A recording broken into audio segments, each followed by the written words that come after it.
G'day, I'm Rob. And I'm Dave. And you join us today to talk about the power of the Doctor in a hot take review, which we haven't done for a while, Dave, which is probably why I almost stuffed up the introduction. No, it's been a while since we've done it, but Rob, we are here. The end of the Jodie Whittaker era has happened. We've watched it. Time to talk about it. Yeah, and as is customary, we have a word of the week when we do a hot take review. Dave, do you have a word of the week? I do, Rob. My word of the week is spoiler. Spoiler. My word of the week is remember. I think I might know where that's going, but you could be coming at it from a strange angle. You often do. Yeah, I'm a very strange guy. Also, we have got our monthly show coming up on Sunday, and so all the stuff about what happens next and any trailers and when the next episode is going to be, all of that stuff we'll talk about as part of our regular news segment at the end of the week. Yeah, we will. Let me kick off, Dave, by going back to a Twitter thread I made a month or two back, which I also mentioned on a previous episode of the podcast, so maybe listeners even remember this. And the main gist there was, I said, I think Power of the Doctor will be a rise of Skywalker-esque, throw everything at the screen and try and overwhelm people with stuff, rather than just tell a tight, coherent story. Now, look, I'd be happy to say I was wrong if I was wrong, but Dave, you've seen it too. Was I wrong? Was this more on the tight and coherent side of things, or was it on the Rise of Skywalker side of things? That's a a big sigh. It's a big sigh, not because I agree or disagree, but because I think that's a genuinely tough question. And I can't answer it without going into a little bit of detail about what I thought of the episode. Do you want me to do that, or do you want to give us your answer first? Well, I think it does fall on the Rise of Skywalker side of things. I think that it leans in the Rise of Skywalker side of things. But I wouldn't say it necessarily was as problematic an episode as Rise of Skywalker. I will say I basically enjoyed this episode. I think I can say at the start of this hot take review, it is my favourite Chris Chibnall written episode of the Chris Chibnall era. Is it my favourite of the Chris Chibnall era? That's a conversation we can have as we go through the review. But I do think he landed most of the things he wanted to land. Now, I will also say I think that this is an episode that is all about the moments and the reactions and the people that are in it. I don't think that the plot necessarily holds all that well together. There are bits that do and bits that don't. We need to explore that. So, look, it is a little bit like Rise of Skywalker. I know what you're saying. There was a lot happening. It didn't always make sense. There was at least one sequence that was very Rise of Skywalker. So I agree with you partially. But I did enjoy this. I left happy. Okay. Well, let me mention then the opening segment with the train and all this fast-paced action stuff, Dave. I'm not sure if this is what you're thinking of when it comes to Rise of Skywalker. To me, it's just not Doctor Who. It's like Doctor Who trying to be Marvel, Doctor Who for the Marvel kids, but I'm not sure the Marvel kids are watching Doctor Who, to be honest. And if some are, do they want their Doctor Who to be Marvel, or do they want their Doctor Who to be shock horror Doctor Who? You know, and I'll finish by saying, when you don't have the budget of Marvel, is it wise to be going anywhere near there anyway? Chibnall has made a habit of opening his seasons and indeed a number of his episodes with an action beat. And he's done that again here. And I didn't really have a problem with it. You're saying Doctor Who's trying to be Marvel. Well, that's what Doctor Who does. It does what's in the zeitgeist. When it's in the 70s, it tries to be Bond. When it's in the 80s, it does a very 80s shtick. When it was the mid-2000s, I mean, you look at the Eccleston season now, and if you showed that to somebody who'd never seen an episode before, they'll go, that was made in about mid-2005, because it looks like every piece of television in 2005. and so, look, I think you're right. I think that this does look like what is popular in 2022, and what is popular in 2022 is not just Marvel movies, but that very light touch, fast, just don't stop to think about it, kids Marvel movie. And I think that is what it was doing. I thought that it was a good action beat to start. Was it utterly disposable? Yes, but when you've got 90 minutes to play with, you might as well take 5 or 6 minutes and go, let's get excited. We've got Cybermen. In fact, they're regenerating Cybermen. They're Cyber Masters and the Doctor's here. Wow, okay. And now you're in. And hopefully if you're a casual viewer, you're going, oh, something's happening. I'll keep watching. Yeah, look, completely fair. Not long after that scene, though, ditching Dan early on was interesting too. At first I thought this might have been a fake out. But no, he stayed gone until the end, and I thought to myself, so I've had this concern about the guest cast and a bunch of cameos maybe overshadowing the mains. Well, we've just slashed the mains by 1/3 by getting rid of poor old Dan, and in such a rushed farewell too. It felt really bizarre, and I just wonder what John Bishop made of it. Here's your script. You're on page 1 and the final page. I can imagine him at the read-through, sort of flicking through the rest of the script, trying to see what was going on. It was the best of Chibnall. It was the worst of Chibnall, because that moment when John Bishop looks down at the cracked helmet, just with his acting, I knew exactly what was going through his mind. That thought of, I nearly died. Yeah, and it's happening too often, and maybe I'm done with this. Like that was such a well-acted, quite poignant scene where a companion really appreciates that their mortality is at risk when they're around the Doctor. And then he just sort of like walked out of the TARDIS and I was like, was that his touching, emotional farewell? Oh, it was. Yeah, it was. Okay. So it started off really well. And then it was kind of like, okay, well, that's done. We've ticked the box. Dan's gone. Next box, please. Yeah. Yeah, I was surprised. In an episode full of surprises, I was very surprised by that, losing one of the main cast right at the start.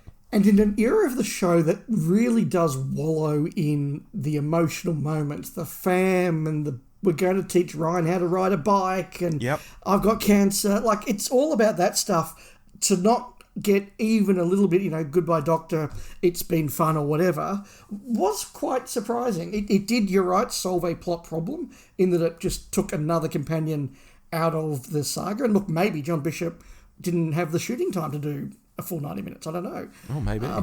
But yeah, it was a good moment followed by a bizarre moment. So, Dave, I've kicked off with a couple of points. Before I go on any further, I'll let you get a word in. I really liked Sacha Dhawan.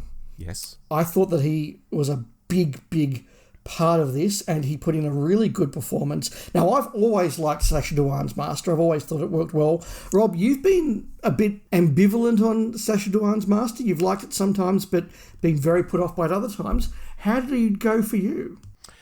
I quite liked him in this. He wasn't the capering lunatic Joker type that I've not been enamoured with.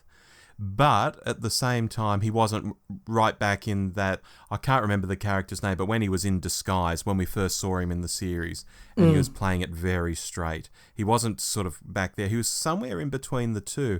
And I thought it wasn't a bad mix. And I was actually quite all right with his Master. I don't really know why we were in Russia. I don't know why he had to be Rasputin, apart from it being just a colourful way to sort of introduce him in a colourful setting to have that equipment in the Summer Palace or the Winter Palace or whatever it was. Yeah, I honestly thought that after it got Tsar Nicholas and the family out of the palace, he was going to sort of pull off the mask, Roger Delgado style, and he'd be that back to being the Master. It was a little bit odd, but no, I liked it. So his actual storyline was kind of strange in places, but his actual performance I quite rated, yeah. Yeah, I thought that as the big bad of the episode, he did a really good job. He held it together well. I thought that his motives were good. He was allowed a couple of minor victories on the way to his major defeat, which is how it works in drama. The corollary of the Master being awesome and being the big bad is that the Doctor's greatest enemies, the Daleks and the Cybermen, were there as second fiddle. Yeah. And I thought that they weren't necessarily needed, and maybe they were a little bit too much. The Daleks certainly. Yeah. Look, I get the feeling that Chibnall's thought, this is the finale, I'm going to have Daleks and Cybermen, and then he's worked backwards to sort of give them something to do, which is probably not the best way to write a story. I half thought that he started with the Master's Dalek plan joke. Yes. And then worked backwards. Yeah, it kind of reminds me of some Morrissey album. Sometimes you think Morrissey writes the title of his songs first, to be a witty or funny title, and then he's actually got to go and write the song to match the title. Yeah, I can see that. It could have been one or the other. I think that having the three probably was a bit too much. Yeah, I think so too. And look, while we're sort of still in that area, question without notice, the tissue compression eliminator. It seems that tissue compression, Dave, can now be reversed, which I think is dead set stupid, but let's go with it for the moment. Why didn't the Doctor gather up all those dozens of compressed seismologists and bring them back to life, if such a thing is possible? Indeed, why hasn't the Doctor ever done that before? The answer, of course, is that tissue compression should be final. It's always been treated as final, and now inventing reversal, seemingly just so we can bring a Shad back, because Chibnall realised, oh, he was quite popular, I've got to bring him back. Oh, I shrunk him, didn't I? Yeah, but Ashad wasn't dead. Right. I don't think he actually shot him with the tissue compression eliminator. He just used that tech to make him small so he could smuggle him in. Is that what it was? Oh, okay. Look, that could just be my headcanon. And, oh, okay. And I suspect, as we and other fans discuss this episode over the next hour, day, year, 50 years, there will be a lot of headcanoning going on to try and explain a lot of the plot. Some of it, I've just gone, I can kind of see how that works, like that moment. There's other stuff out there that I'm going to need your help with, Rob. Well, is one of those the collapsing unit headquarters? I mean, that's a huge building, and even a controlled demolition would be quite deadly to anyone standing within a few hundred metres of it, yet Tegan and Ace are just outside the front doors. Yeah, but, it's TV, so what, Rob, Oh, Dave, no, it's terrible. No, Rob, we've got doctors, we've got companions, we've got a big plot. Let's not get bogged down in the little stuff. Okay. Let's talk about things that matter, Rob. Let's not get bogged down in the building didn't collapse properly. All right then, let's talk about the timeless child thing. It was never resolved. Here we are in an episode. We've got the Doctor, we've got the Master, we've got the Cybermasters, we've got all the ingredients from that episode, and yet Chibnall didn't go anywhere near the topic. For the last year or two, whatever, people have been saying, oh, that's going to get explained further. That'll get explained further. Well, this was the last episode, and it didn't get explained further. It's like Chibnall was just trying to grab a big headline, completely stuffed it, and he's backed away from it. Never mentioned it again. What a crock. Yeah, look, we discussed in a couple of our monthly shows when Chibnall did his big DWM expose interview that he said openly there was no Grand Master Plan, there was no Moffat-style arc or JMS-style guide to what I was doing. I just kind of made it up as I went along and did what I felt was good, and there's certainly no more proof you need of that than the power of the Doctor, because you're right, the timeless child thing literally was ended with the Doctor dropping the watch down the insides of the TARDIS. Tectuine is apparently, dead, proper dead, gone, forgotten, not to be mentioned again unless RTD decides to pick it up. All these little things that I sort of wanted explanations for. Why was Carbonista trying to throw the Doctor into a sea of acid at the start of Flux? What happened to the universe? Like, all of these little things that have happened, and I kind of feared that there was going to be no explanation for them. There clearly wasn't. That's the Chibnall era, folks. Done. Yeah. Won't that old Irish bloke be annoyed that he ran into White Knight Jodie and saved the day and set off that huge bomb, and it didn't do anything, apparently, except kill him? Yeah. Oh, well. And Vinder, what an absolutely useless bit of casting there. Why on earth was he there, Dave? Surely even the actor would be thinking, I came back for this? Why? Literally padding in an already padded episode. Did he need to get anyone to anywhere? No, not really. You're right. We probably could lose him. Did Chibnall feel that this is a celebration of Whittaker's era and therefore somebody from Flux needed to be there to sort of wave the flag and go, this was a part of the era. Remember, we did Flux. It was cool. I would understand that. It's part of Regeneration stories. I think it has been going back to Planet of the Spiders, frankly, bringing back cast and characters to celebrate the era. I think that's probably the only reason Vinder was there. You're right, he was a bit extraneous to the plot. Yeah, strange. Another strange thing was at the end when Jodie gets zapped with that energy device. How did the Master remote control that to zap Jodie? Like Jodie's there saying, "Oh, you know, you're going to be free and all this," and suddenly the Master can sort of remote control it to zap it. Maybe if I go back and look, it will be clearer to me. Maybe, but I'm treating this as an exercise. We've both seen it once today. Was it apparent to you how he did that? Well, it's a piece of tech. He pressed a button, it did stuff. Right. Okay. Yeah. That's Doctor Who. Yeah. I'm quite surprised by the angle you're taking here, Rob. Really?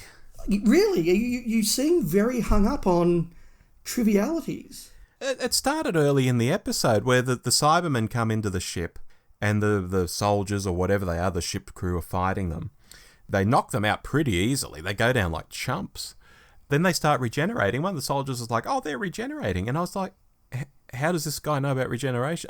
Maybe it was just the mood I was in. Like, I was picking on everything as I watched this. I've noticed that. Yeah, it's like things that just didn't make sense, things that narratively just weren't good for me, you know.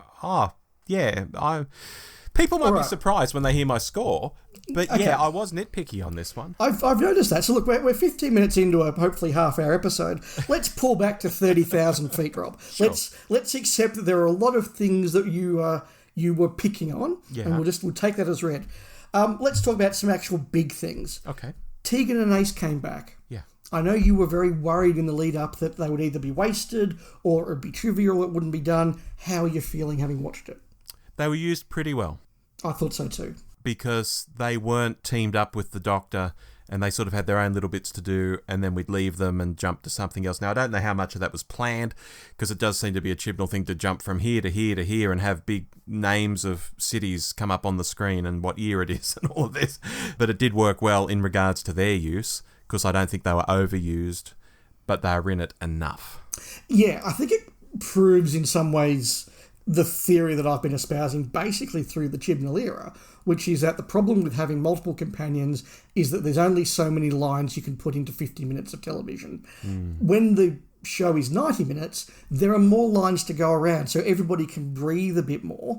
And maybe Chibnall should have done a lot more two-parters, where you had 90 minutes and you could let the large Chibnall both regular cast and growing offsider cast, people's like your Vinders and the like, giving them space to breathe, because I thought it worked very well here. I thought that Sophie Aldred particularly just walked straight back into the role and was really, really good. Janet Fielding was pretty good as well.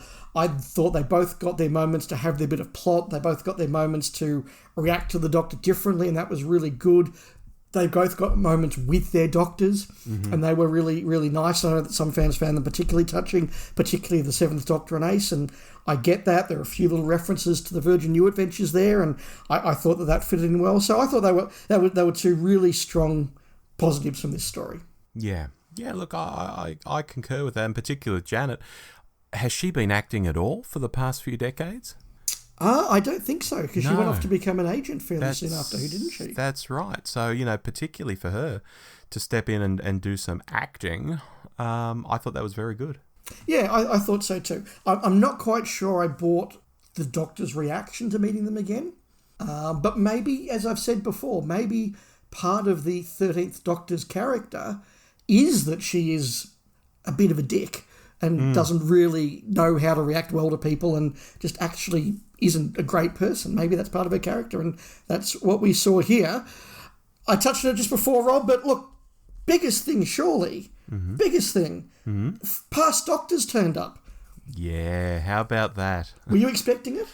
No, to be quite honest. I think I had seen someone mention it, like, oh, wouldn't it be great if this happened? So I don't even think it was a rumour I was seeing. I think it was just someone's fantasy. And I was genuinely surprised that they did it and they let them look like their current selves. I was surprised at how many were in it. I was surprised at how well it was done. With them wearing the robes, except for McGann, who said he wasn't a robe kind of guy. This is very fan service stuff, though. This isn't really advancing the plot in any way. It wasn't integral to the plot, but it was very nice to see. It was very nice to see, and I agree. It was done very well. I thought throughout this they did a good enough job, I think, as somebody who knows the lore in and out in depth. I thought they did a pretty good job at ensuring that the casual viewer knew who these people were. They had the moment where Ace and Tegan look at Yaz and say, "We used to be you 30 years ago or 40 years ago," and they had the moment when they said, "We are your past generations." And so even if you don't know who Peter Davison is or who Colin Baker is, you can go, "Oh, okay, they're people who used to be the Doctors," and they had David Bradley there. I think more than anything to kind of indicate to the casual viewer, who might only know David Bradley of the classic Doctors, to sort of go, this is who these people are. I suspect a lot of people had no idea who Paul McGann was, because let's face it, he was only the Doctor for 90 minutes, and and Night of the Doctor, which was on YouTube. But it was really good, and look, I thought Paul McGann kind of stole the show for the stuff he was in. Yeah. Oh, look, I think so too, and I've seen people on social saying, now surely he's going to get his own series. And I thought, oh guys, we were saying that after the 50th anniversary, and it never happened, and I don't know. No, but it does show that McGann is absolutely at a point in his career where he absolutely could carry a miniseries as the Doctor. Just if you think about what they've done with Boba Fett, what they're doing at the moment with Cassian Andor, they could absolutely do that with McGann if they had the money and the time. Yeah, at the same time though, he's in his 60s now, and the role was demanding on Capaldi in his mid-50s, so he's not quite the man he was at the 50th. No, true. Anyway, look, Paul McGann turned up. It was awesome. The other Doctors turned up. It was awesome. The Ruth Doctor turned up. The Ruth Doctor turned up. I thought that was a nice little reference. I thought, well, we were complaining before that Chibnall didn't tie up a lot of loose ends, and I think that's correct. But at least we got to see the Ruth Doctor turn up again, and she had a nice little cameo. And I guess it's similar to what I was saying before about Vinda, just sort of ticking off, here are bits of my era that I'm proud of and that I want you to remember as I wrap up and say goodbye. Yeah. And of course, speaking of past Doctors, Tennant. We all knew it was a strong possibility that Jodie would turn into him because he's the next Doctor in the next 3 specials. But yeah, just seeing it was extraordinary. And the way the clothes regenerated too. I thought, oh, that's interesting. Maybe it's a nod to when Troughton's trousers regenerated and Tom Baker's boots turned into shoes for Davo and things. I think there's absolutely a precedent, so they weren't worried about doing it. I just think practically trying to get Tennant into Jodie Whittaker's costume wouldn't have worked. But it was an interesting moment. I know that everybody was going into this going, how is it going to end? Is it going to be she starts regenerating, fade to black? Do we see a shot of Shooty and then we go to Tennant?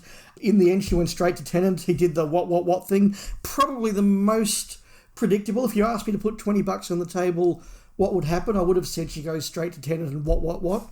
I've seen about 50 people say that on Twitter over the last 6 months. Yeah. Yeah, easily. Yeah, so sometimes, Occam's razor, the most obvious answer is the answer. But it was good. And look, let's talk about Jodie's regeneration, because that is what this episode is about. I thought it wasn't too bad. The actual moment, I think she did very well. I think it was a very good reflection of her character. We didn't get a long wanky speech like we used to get, particularly out of Moffat. We just got a very Jodie-esque, a very 13th Doctor, pithy little, fun, excited comment. I thought that was the right tone for her to go out on. So I liked the regeneration scene itself. I thought that the build-up was quite nice. Was the cause of the regeneration as good as it could be? It did sort of feel a little bit like, oh, that's what's killing it. Oh, I almost blinked and missed it there. Maybe I'm being a little bit picky here myself, Rob.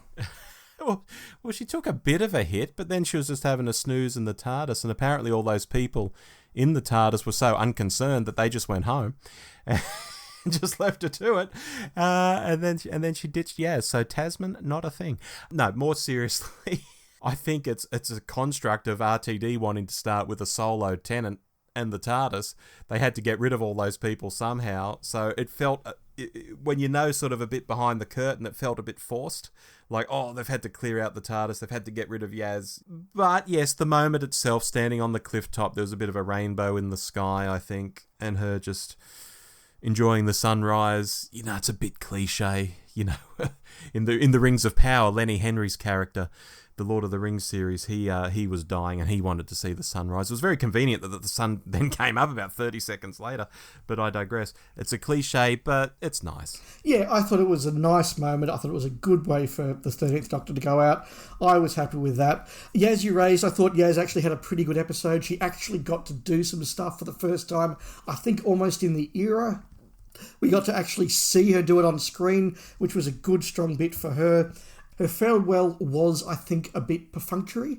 And look, I'm not particularly invested in Yaz's character. I've kind of wondered what her character was for the last 3 and a bit seasons, so I wasn't worried about that. I am very confident, particularly based on what I've seen on social media this past hour or so. If you were somebody who was invested in Yaz, you probably would have been very disappointed by how perfunctory her exit was. It was literally, as you said, we're clearing the decks because RTD's coming, sorry, you've got to leave now. Why? You just do, go, bye. Let's have an ice cream first. Yeah, I think that Jodie got a good exit. I don't think Yaz got a good exit. Dan didn't get an exit, so she did better than him. You made a joke about it before, the whole Dr. Yaz thing. They did a little bit of a hint towards it in that tedious New Year special that I don't want to think about anymore. Mm-hmm. But that was obviously not a thing. Obviously, they're just like, oh, people like this. Let's hint at it in an episode and never mention it ever again. Yeah, which is what I thought they'd always do, because there wasn't enough episodes left in her era for it to become anything meaningful, so why go there? Do you think that Graham was meant to be Dan? What, at the end, running the self-help group? No. Doing the stuff when he just bumps into Ace in the volcano. Oh. I'm thinking aloud here, because I said before maybe John Bishop wasn't free to do all the filming. Yeah. And so maybe that's why Graham suddenly appears out of nowhere in the middle of a volcano in the middle of Bolivia. Yes. That could make sense. Now that you've said it, that's something to think about, and maybe we can explore that if we read interviews and stuff. We might learn more. Because it was really cool to see Graham. I think you and I were both big fans of Graham. And I thought he walked into the set, he did a really good job. He had really good lines. He played it really well.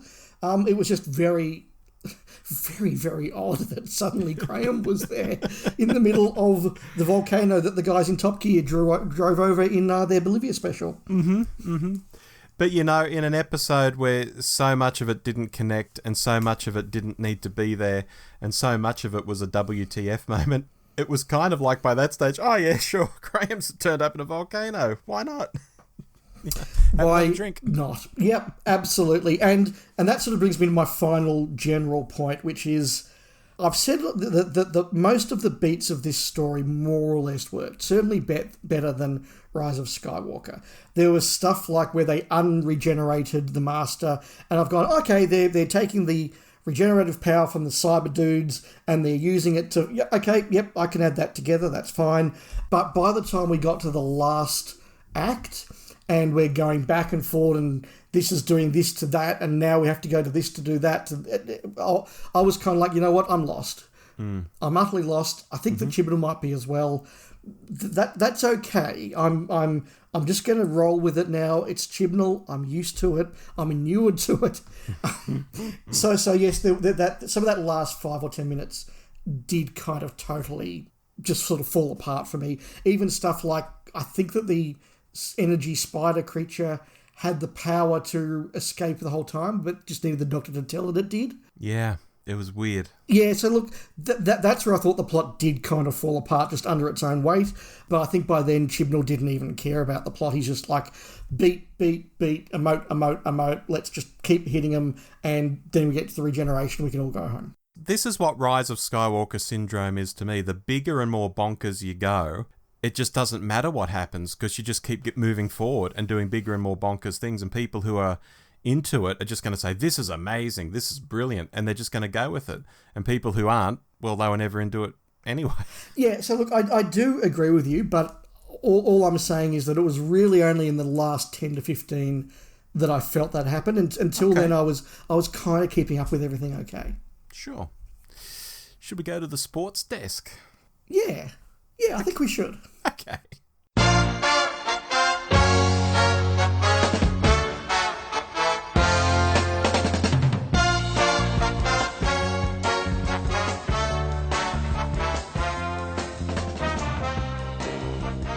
Here we are at the Sports Desk. If you've never heard one of these hot takes before, we look at the MVP of the week, the foul of the week, and the play of the week. Dave, do you want to kick us off with MVP of the week?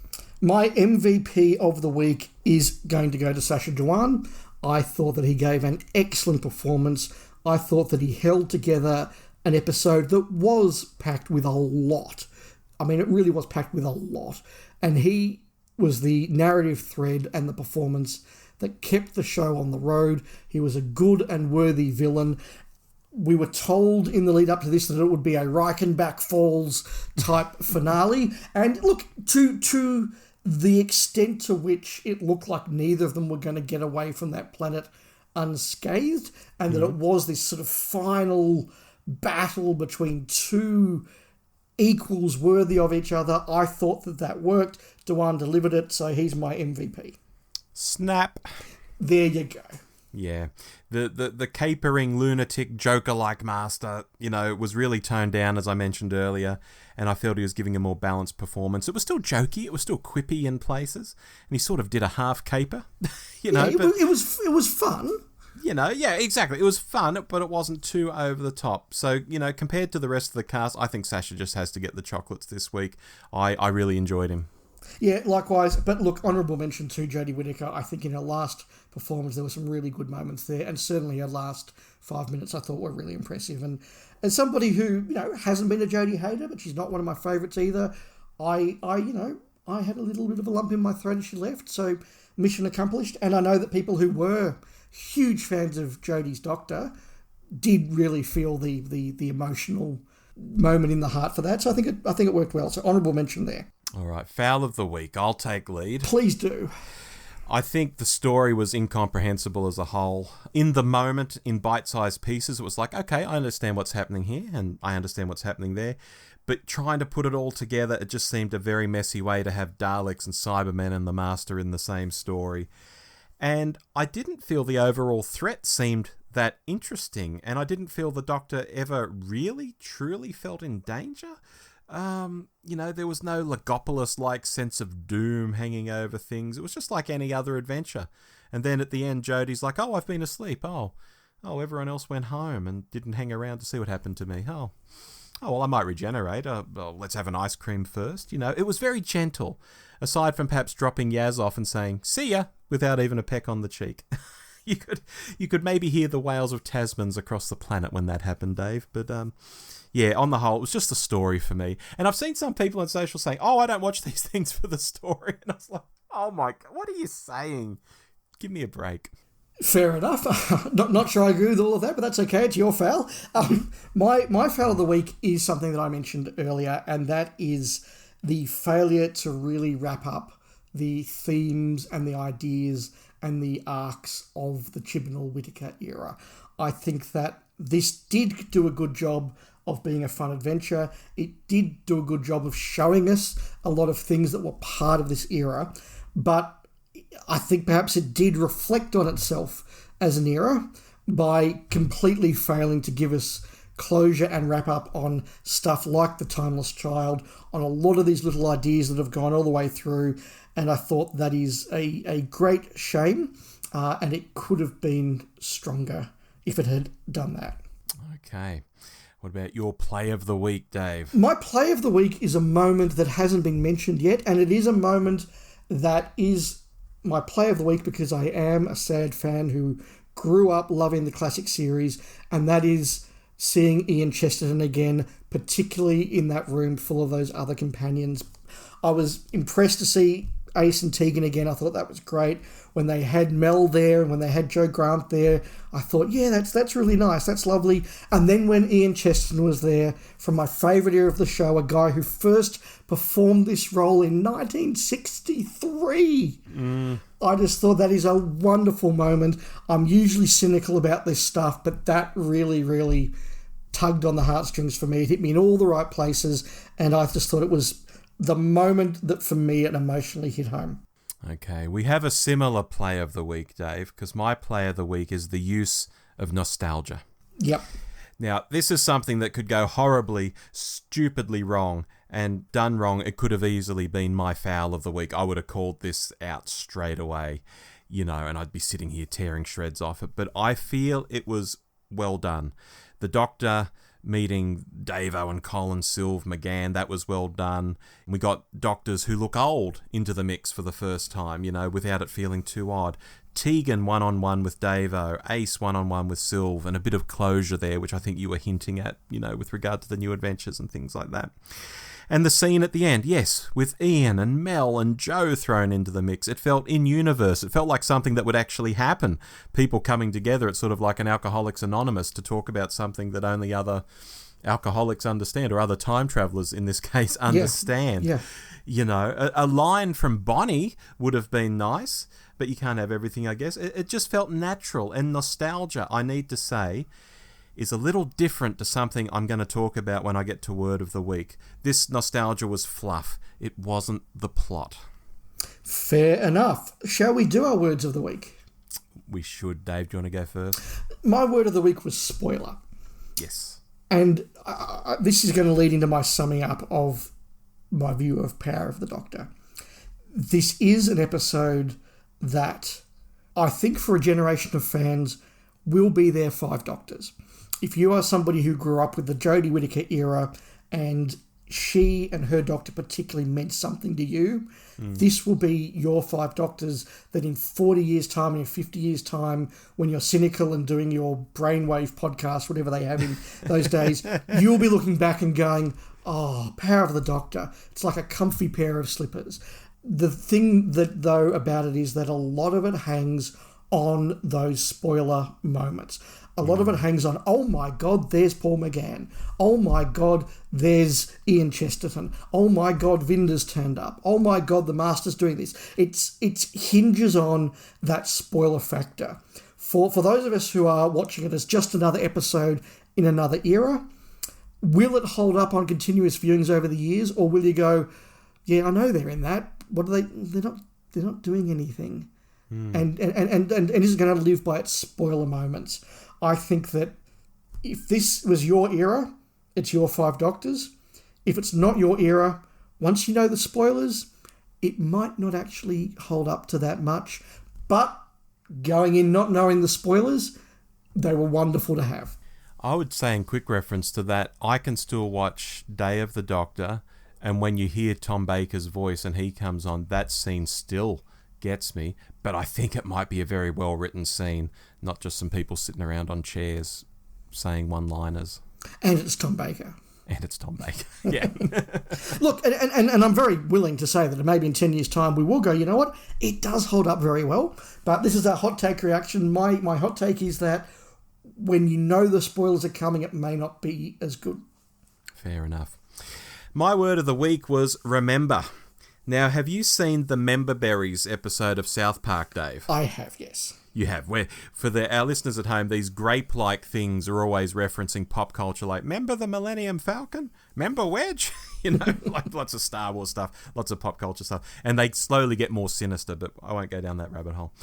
Well, I think Chibnall's been eating member berries, Dave, because so much of this episode was remember this, remember how you like this, remember how this made you feel 15 years ago. From obvious stuff like all the cameos through to, the Doctor's made lots of friends over time, and oh, look, now they're all piloting the TARDIS, just like in Stolen Earth, to Yaz being told that she's the latest Tegan and Ace, a la Rose and Sarah Jane in School Reunion, to the Master putting on some loud music like he did in The Sound of Drums, even having a Daleks and Cybermen episode. Yeah, RTD's already done that, mate. And what I call this memberberry stuff happened so many times in the episode, it was like Chibnall was strip mining RTD's era for memories to pass off as plot that he hoped people would salivate over. So, yeah, my word could have been memberberries, but I left it at remember. Fair enough. What was your score then, Rob? You've been very... You've picked on this episode a lot. Well, that's what you do in a criticism, Dave. I know, but it's felt very, I don't know, coming across over the headphones. It's felt as though you've been very down on this episode. So I'm really waiting to hear your score. Okay, it was a very hard thing to score. I try to be fair with these things, even with all the comments I've made. People out there who listen to us know I try to be fair. I think the story was a near incoherent mess. with some really odd stuff in it, and I was calling that out wholesale. That is all true. But there were some great moments here and there. I think the Cybermen smashing through Unit was really well done, for example. They actually felt properly deadly there. Unlike earlier, when they got taken out by chumps, by those soldiers that I was talking about, it seems the Cybermen were just used as the plot needed them. Oh, at the start they go out at chumps, but at unit headquarters they were deadly, and I thought that was fantastic. Now, we won't go down that rabbit hole any further. We'll be here for another 15 minutes. I just use that as an example that there were bits in this that I really liked. There were scenes in this I really liked. There were lines I really liked. One of Jodie's final lines about, Doctor whoever I'm going to be, or whatever the line was. I thought, that's good. And it didn't have the big wanky speech. I liked that. So, man, it's hard. I think it's a shocker in places. I think it's good in places. I am somewhere around a 6 out of 10. Yeah, that's probably where I thought you were going to end up. I certainly felt as across this chat that you were more down on it than I was.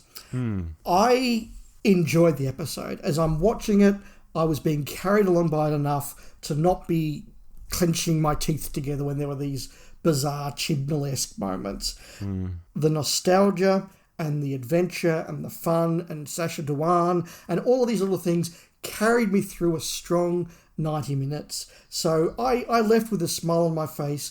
I was happy it had done most of what it had to do. Yes, some of the plot was an incoherent mess, so it loses a little bit for that, but I'm giving it an 8.5. Wow, that's quite high. As I said it going in, this is, I think, the best episode of Doctor Who that Chris Chibnall has written. I don't think it's in my top 5 or 6 of the era, but it's after that bunch. I think Chibnall has written his most Chibnall episode, and if you're into Chibnall, I think you'd really like it. But obviously you're not, Dave, because you like stories by other people in his era, so I'm not saying that's everyone's point of view, but I do think it's Chibnall at his most Chibnallist, if I can put it that way. Yeah, look, I come back to the point I made before. If you're somebody who is emotionally invested in this era, you like this era, you like Jodie Whittaker's Doctor, this probably hit all the beats for you in the way that when I watch Planet of the Spiders, I go, I love this, because that actor's back, and this plot point's back, and the Doctor's doing this. Oh, wow, this is a thematic and exciting summation of the Pertwee era. And others go, it's boring, mate. What are you talking about? Yeah. I think that, again, if you're into this era, this will mean a lot to you, and I totally respect that. Very well said. So, Dave, we'll be back this Sunday with a flagship episode of the podcast, and we're going to look at actors who have played the Doctor, but in other roles. Yes, we're going to each pick the best role outside of Doctor Who we think each of the regular actors to play the Doctor has done. Again, we'll have our new segment, and if you're sitting there going, I can't believe they didn't mention this or this, and when are we going to see the next episode? Oh my God, we saw Ncuti Gatwa. It'll all come in the next episode when we're not trying to get a 30-minute hot take done in 45 minutes. Exactly right. So that's going to be a fun and frothy episode, but until then, I've been Rob. I've been Dave. And we'll see you on Sunday. Goodbye. Tag, bye. You've been listening to The Doctor Who Show with Rob and Dave. Find us online by searching for The Doctor Who Show. We also love it when you write in. Drop us a line anytime at hello@thedwshow.net.